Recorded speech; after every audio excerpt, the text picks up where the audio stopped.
Hora Geral. Apoio. Grupo Mendes. Ajudando a construir a história da região.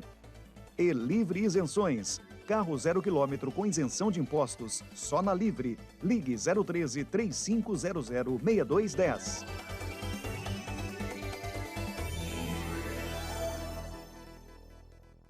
Tudo pronto! Eu diria para você que hoje é o último programa de 2021. Poxa vida, né? Foi um ano tão difícil, né? Mas nós precisamos agradecer mais e reclamar menos. As dificuldades, elas existem para que a gente possa aprender, para que a gente possa fortalecer os nossos atos e que Deus esteja abençoando as nossas vidas e as nossas famílias. É o que eu desejo para você do fundo do meu coração, tá certo? Não se esqueça, hein? Eu estou com você. Abertura do Hora Geral desta sexta-feira. Vamos começar com Conexão América. Chamando a América do Norte com ele, Henrique Durans.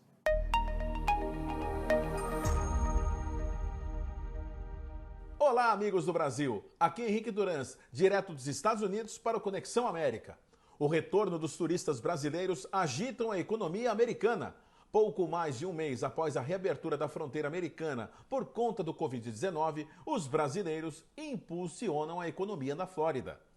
Por mais que existam centenas de opções aqui nos Estados Unidos, uma coisa não mudou. Orlando continua sendo a cidade preferida dos brasileiros. Empresas de transporte que atendem os turistas comemoram os números que, segundo eles, superaram um aumento de 300% nas reservas para serviços de traslados e viagens. Lojistas da região também estão otimistas e eles já comentam. Voltamos a ouvir muita gente falando português nos parques, nas lojas, coisa que era rara nos últimos meses. O Walt Disney World Resort também afirma que tão logo o turismo internacional foi liberado pelas autoridades locais, o público brasileiro já retomou o terceiro lugar na lista dos grupos que mais visitam os parques temáticos de Orlando. Informações da companhia American Airlines mostram que houveram um aumento de 75% nas reservas de passagens aéreas com destino a Orlando. No Brasil, as agências de turismo também comemoram os números. Dados mostram que a grande concentração desse fluxo turístico vindo do Brasil está acontecendo desde o comecinho de novembro e irá se estender até janeiro de 2022. Empresários americanos que atendem brasileiros aqui em Orlando calculam que o segundo trimestre de 2022 poderá ser de intenso movimento turístico, possivelmente chegando ao recorde registrado no ano de 2019. Antes da pandemia, o Visit Orlando, órgão que regulamenta o turismo na cidade, comemorou a marca recorde quando a terra do Mickey recebeu mais de 75 milhões de visitantes. Eu sou Henrique Durans e estarei de volta a qualquer momento direto dos Estados Unidos para o Hora Geral. É com você, Douglas Gonçalves. Obrigado, meu amigo Henrique Durans. Um abraço para você também. Boas festas aos nossos amigos aí na América do Norte. E nós continuamos aqui no Brasil com o Hora Geral. E vamos chamar, sabe quem? Vamos chamar o Celso Vernizzi, que é o homem do tempo. Olá, Celso. Olá, Douglas. Hora geral, tempo instável, tempo favorável à chuva ainda. Aquela zona de convergência do Atlântico Sul continua em atividade. Toda a umidade do norte do país desce por um canal que vem até o sudeste. Isso determina chuva a qualquer momento, temporais, rajadas de vento, mas tem também períodos de melhoria. É muita variação, como nos últimos dias. Tem momentos que fica tudo bem, tem outros que há uma ameaça danada. Chove num lugar, não chove no outro. São as chuvas de verão misturadas a essa instabilidade que vem do norte do país, situação que vai prevalecer ainda na virada do ano e no primeiro de ano. Tem aproveitamento em alguns momentos, tem aí situação de instabilidade em outros, muita variação, portanto, o que não muda é o clima abafado. Então, é calor e roupa grudando no corpo. Grande abraço, Douglas. Feliz ano novo a todos. Um ano abençoado 2022. Melhor para todo mundo com Deus no coração. Tchau. Obrigado, meu amigo Celso Vernizzi, o homem do tempo. Vou chamar agora o doutor... Gustavo Muniz. Já está pronto, doutor Gustavo Muniz? Olha, o doutor Gustavo Muniz, ele vai falar mais uma vez de um tema importante que tem a ver com você ou com algum parente seu. Preste atenção ao que o doutor Gustavo Muniz tem a falar da Livre Isenções. Olá, doutor Gustavo. Olá, Douglas. Muito obrigado, em primeiro lugar, por nos dar esse espaço para falar de um assunto realmente tão importante e que é tão desconhecido hoje em dia da população brasileira. Nós sabemos que existe uma lei federal que dá direito a pessoas aposentadas ou pensionistas que são portadores de algumas das doenças listadas na legislação a ficarem isentas do imposto de renda. Ou seja, pessoas aposentadas ou pensionistas que tenham algumas das patologias, elas podem deixar de ser pagadores do imposto de renda e muitas vezes podem até ter restituição dos valores que foram pagos. E eu acho que espaços como esse são importantes para a gente poder levar isso para a população, porque de fato é uma legislação que já é antiga, mas que muitas pessoas ainda desconhecem. Nós temos um ambulatório médico que atende de forma online e presencial. Na verdade, nós atendemos o litoral todo. Atendemos Praia Grande, Cubatão, Guarujá, Santos, São Vicente, Peruíbe, enfim, todas as cidades da nossa região. O ambulatório médico hoje ele está à disposição da população, ele é presencial ou online. Enfim, qualquer pessoa dessa região pode entrar em contato com a Livre. Nós vamos deixar aqui o contato telefônico, nosso e-mail, site, para que vocês possam marcar uma avaliação e tirar todas as suas dúvidas. Sempre em horário comercial, de segunda a sexta e sábado nos horários do período da manhã. Douglas, um forte abraço a você, um forte abraço ao seu público e agora eu vou retornar aqui para minha agenda porque a Livre não para, né? Nós temos uma grande demanda. Muito obrigado. Obrigado, doutor Gustavo Muniz, pela sua participação aqui no Hora Geral. E as dúvidas que você tiver, você pode tirar com o doutor Gustavo Muniz. Faça um agendamento, né? Às vezes a gente vê assim, tantas facilidades, as pessoas, poxa, aonde que eu posso, que pode me atender essa minha dúvida? Por exemplo, para ver um problema do meu pai, ou do meu tio, do meu avô, livre isenções. Não é só a isenção para a pessoa com deficiência. Você que é aposentado e pensionista e tem uma doença e paga imposto de renda, chegou o momento de você ter a sua restituição desses anos, pelo menos os últimos 5 anos que você pagou imposto de renda. Ligue para a Livre, você tem uma equipe jurídica e atendentes especiais para poder dar uma atenção aos amigos do Hora Geral, tá bom? Hora Geral. Bom, o que significa? Nós estamos indo para o intervalo comercial, né? Eu quero desde já deixar um abraço a todos vocês, agradecer o carinho, a atenção do nosso público, telespectador internauta. Nós estamos preparando novidades para 2022, que está chegando, está bem próximo. Mas antes de mais nada, que Deus não nos desampare, que Deus esteja sempre do nosso lado, nos abençoando e nos dando força para vencer os desafios da vida com amor, com tolerância e diálogo, tá certo? Rápido intervalo comercial, na sequência você vai rever uma das muitas entrevistas na retrospectiva 2021.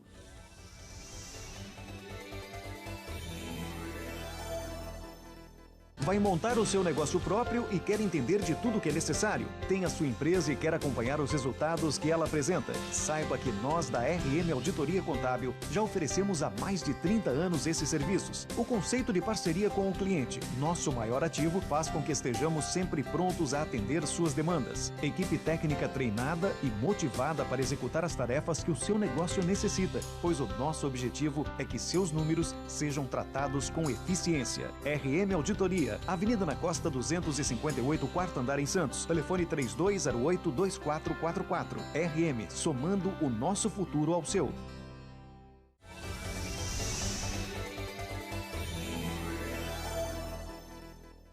Olá, amigos, já estamos de volta e vamos conversar nesse bloco com o professor Luiz Paulo Neves Nunes.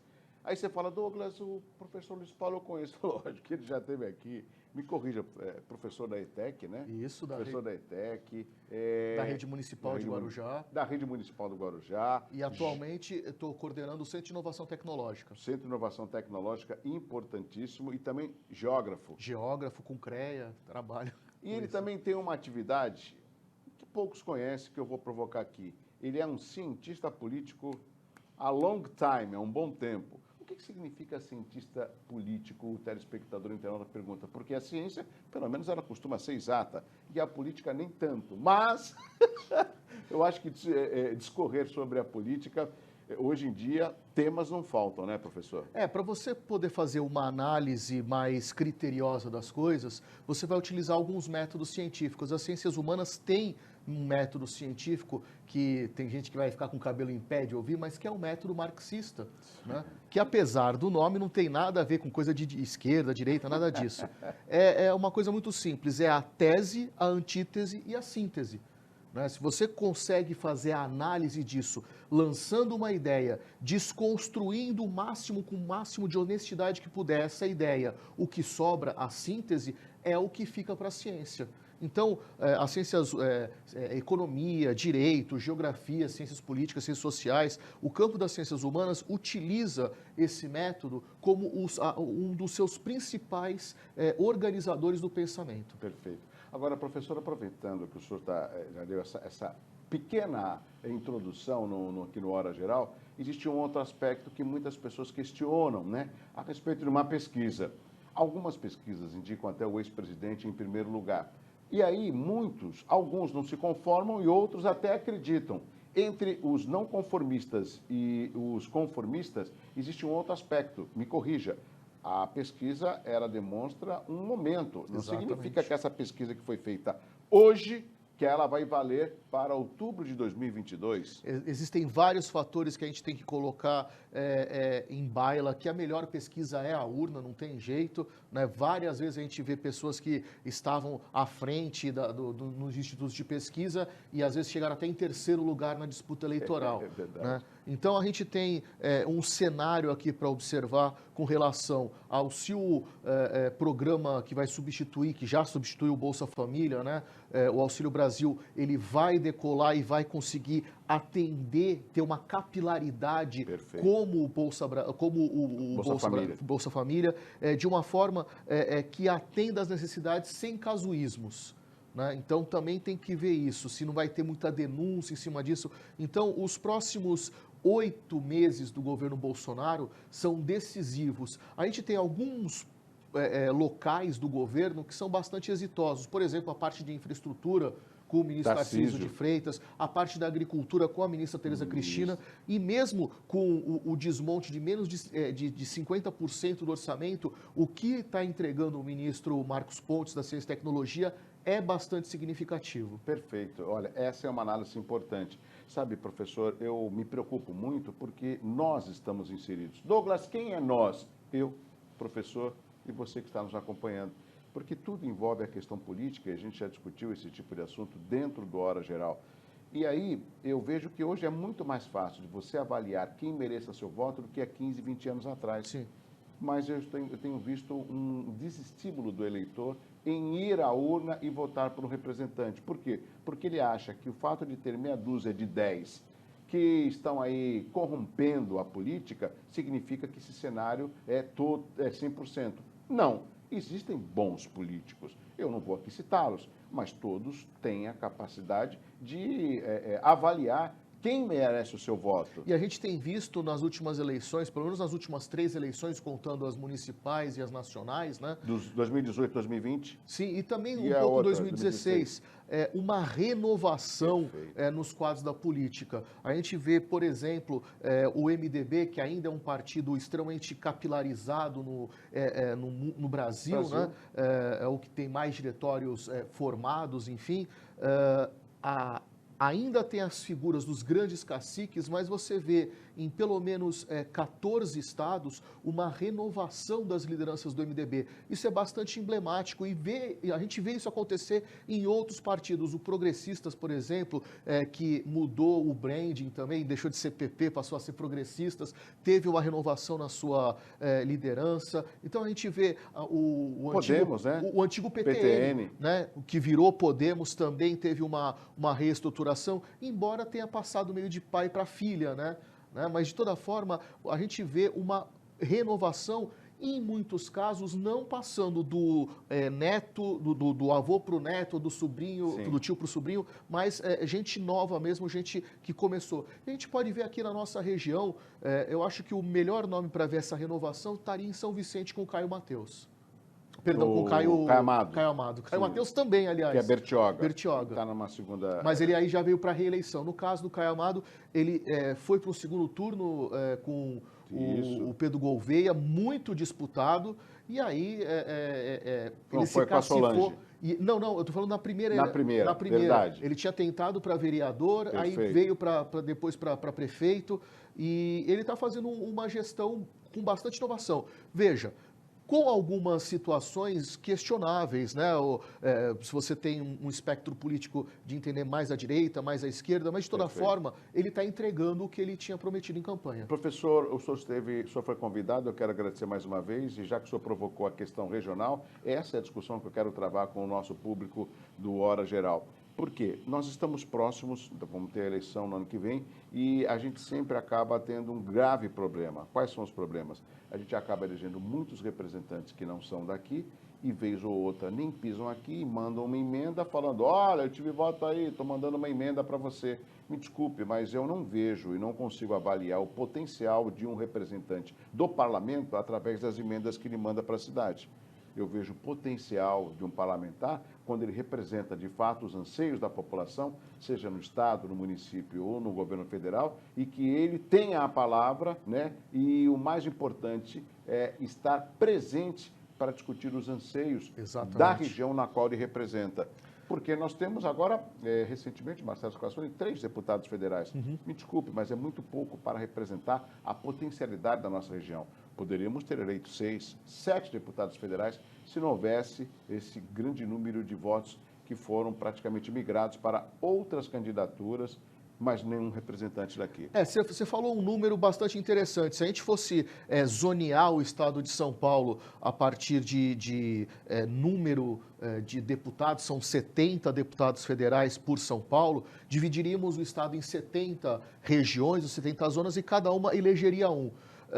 E seria o mais votado. Então a gente precisaria rever o modelo federativo, porque a gente tem algumas discrepâncias. Imagine que o voto de um roraimense equivale ao voto de mais de 5 mil paulistas.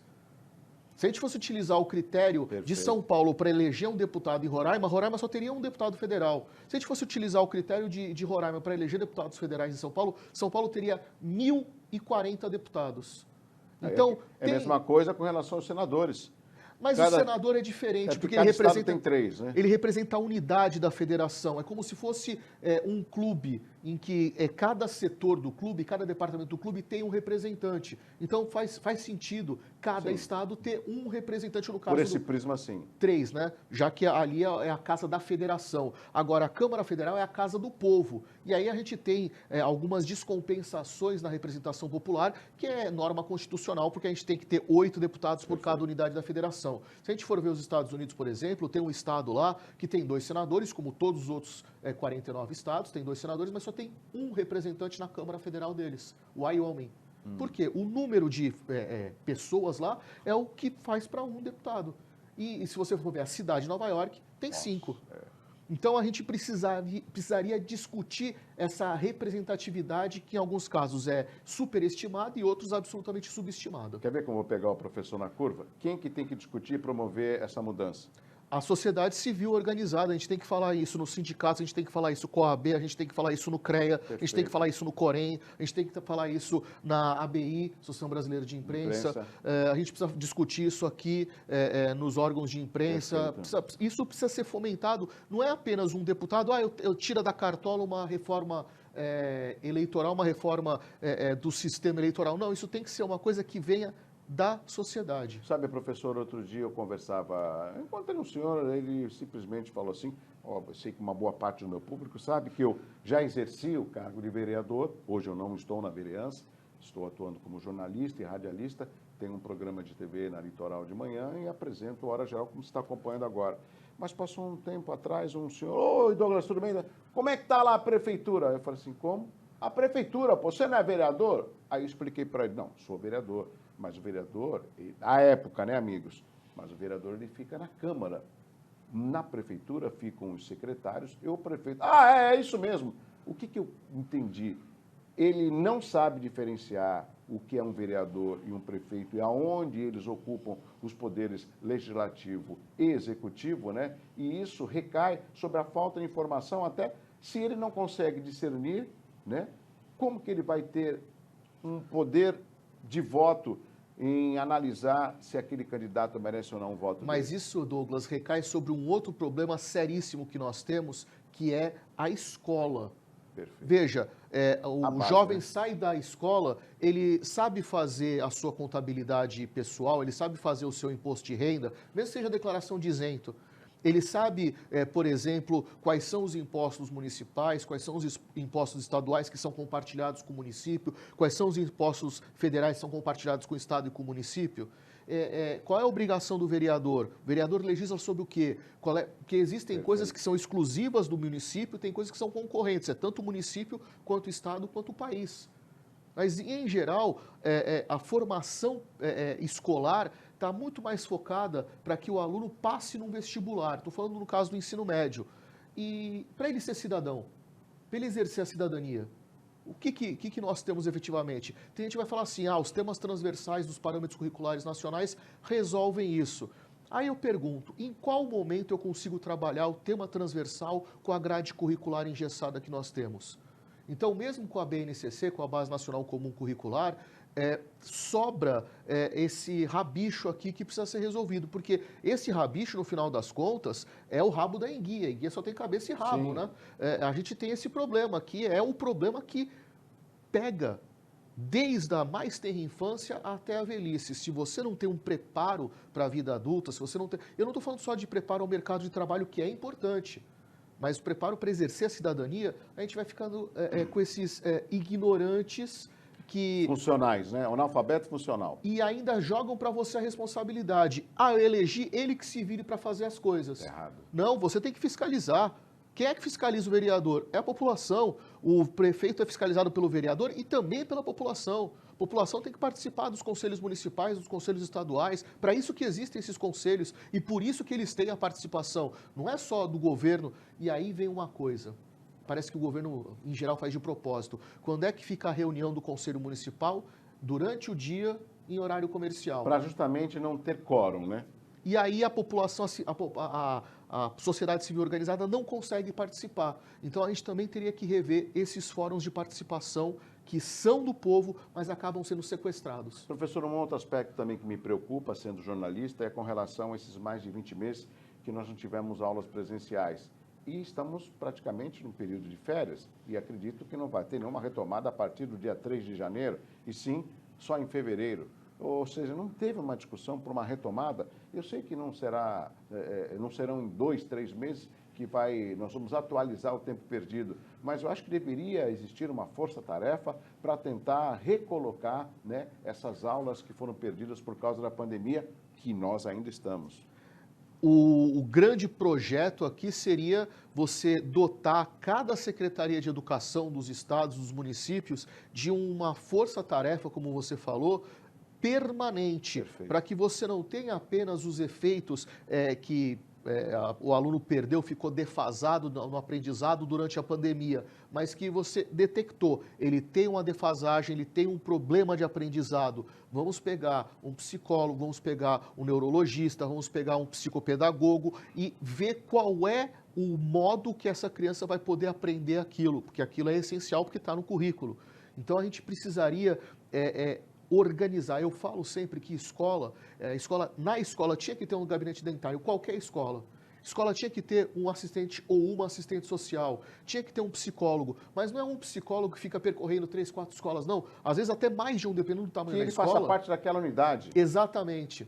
Para que a gente consiga resolver na escola os problemas. Os problemas eles começam a ser resolvidos quando a gente começa a falar sobre eles e quando começa a agir sobre eles. O senhor sabe que, professor, o senhor está corretíssimo.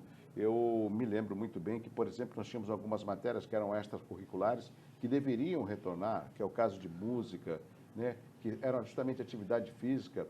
Educação física você fazia, mas tinha aula de basquete, tinha aula de futebol de salão, né, tinha handball. Você tinha os fundamentos do esporte. Tinha, que são fundamentais.